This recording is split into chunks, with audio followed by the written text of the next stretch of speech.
कभी सोचा है कि एक ऐसी दुनिया हो जहां कुछ करने के लिए सिर्फ सोचना ही काफी हो, जहां टेक्नोलॉजी हमारे हाथों से निकलकर सीधे हमारे दिमाग के अंदर चली जाए। सुनने में ये बिल्कुल किसी साइंस फिक्शन फिल्म जैसा लगता है ना। पर अब ये कोई कोरी कल्पना नहीं रही, ये न्यूरालिंक की हकीकत है। अच्छा, चलिए एक सवाल से शुरू करते हैं।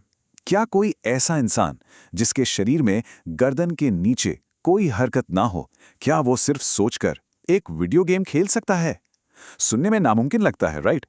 तो मिलिए नोलैंड आर्बोस से। एक हादसे ने उन्हें पूरी तरह से पैरालाइज कर दिया, लेकिन आज वो सिर्फ अपने विचारों की ताकत से ऑनलाइन शतरंज खेल रहे हैं।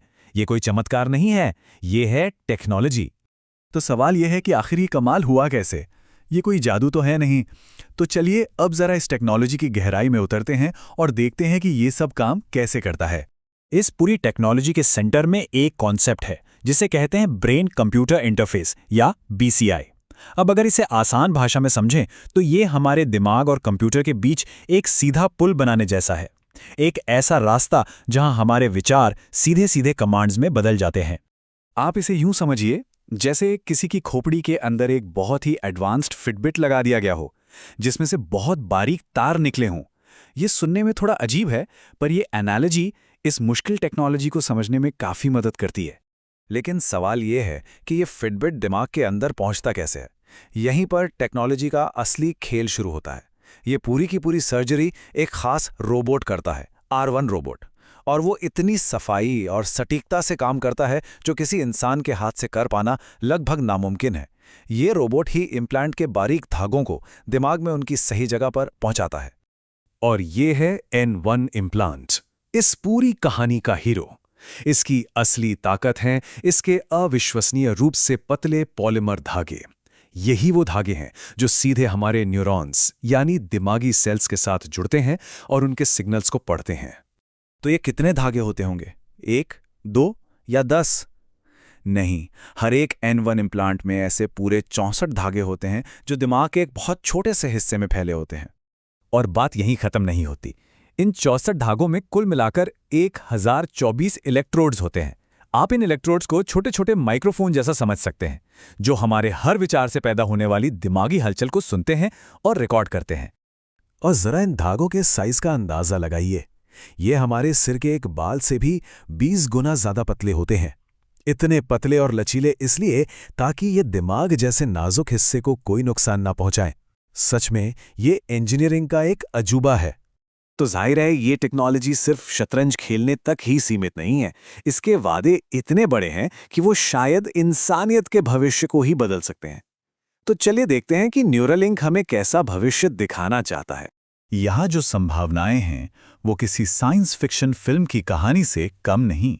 लकवे का इलाज, अंधों को रोशनी देना और यहाँ तक कि टेलीपैथी, मतलब बिना कुछ बोले एक दिमाग से दूसरे दिमाग में बात करना।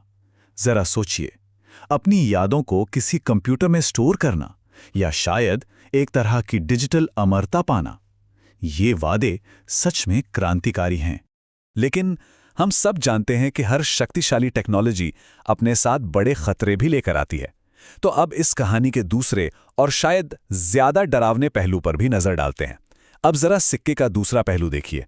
1500 ये उन जानवरों की अनुमानित संख्या है जो रिपोर्ट्स के मुताबिक न्यूरालिंक के शुरुआती एक्सपेरिमेंट्स के दौरान मारे गए। इन घटनाओं ने कंपनी के तरीकों पर कई गंभीर नैतिक सवाल खड़े कर दिए हैं। सवाल ये कि क्या टेक्नोलॉजी को जल्दी विकसित करने की होड़ में जरूरी सावधानियां नजरअंदाज की गईं? और भविष्य के खतरे तो इससे भी कहीं ज्यादा चिंताजनक हैं। जरा सोचिए, क्या होगा अगर किसी का दिमाग हैक हो जाए? क्या कोई आपकी यादों को बदल सकता है या उन्हें डिलीट कर सकता है? क्या बड़ी कंपनियां सीधे आपके विचारों में विज्ञापन भेज पाएंगी? और सबसे डरावना सवाल, क्या हमारी सबसे निजी सोच भी निगरानी में आ सकती है? तो क्या ये एक ऐसा भविष्य है जिससे बचना नामुमकिन है? क्या ये टेक्नोलॉजी इंसानों के लिए एक जरूरी अपग्रेड बन जाएगी? चलिए देखते हैं कि इस रेस में न्यूरालिंक अकेला नहीं है और इसका असली मकसद क्या हो सकता है। देखिए, इस रेस में न्यूरालिंक अकेला नहीं है। सिंक्रोन जैसी कंपनियां कम खतरनाक तरीके अपना रही हैं, जैसे खून की नसों के जरिए इम्प्लांट लगाना। इसमें रिस्क कम है पर सिग्नल की सटीकता भी कम हो जाती है। तो यहाँ एक सीधी सीधी चॉइस है, सटीकता या सुरक्षा। और न्यूरालिंक सबसे सटीक सिग्नल पाने के लिए सबसे जोखिम भरा रास्ता चुन रहा है। यही इस पूरी रेस का सबसे बड़ा दाव है।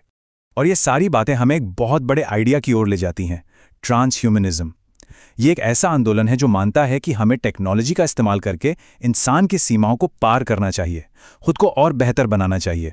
मतलब ये सिर्फ इलाज के बारे में नहीं है, ये इंसान को अपग्रेड करने के बारे में है। और न्यूरालिंक के मिशन को शायद एलन मस्क के ये शब्द सबसे अच्छे से समझाते हैं।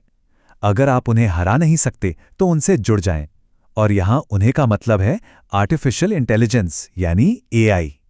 तो न्यूरालिंक का आखिरी लक्ष्य सिर्फ बीमारियों का इलाज करना नहीं, बल्कि हमें एआई के साथ मिलाना है ताकि हम भविष्य में पीछे ना रह जाएं। और यही बात हमें इस पूरे विश्लेषण के आखिरी और शायद सबसे जरूरी सवाल पर ले आती है। एक ऐसे भविष्य में जहां कुछ लोगों के पास टेक्नोलॉजी की वजह से सुपर इंटेलिजेंस हो, क्या बाकी लोगों के लिए ब्रेन इम्प्लांट लगवाना सिर्फ एक ऑप्शन होगा या फिर जिंदा रहने और मुकाबला करने के लिए एक जरूरत बन जाएगा? ये एक ऐसा सवाल है जिसका जवाब हम सबको मिलकर खोजना होगा।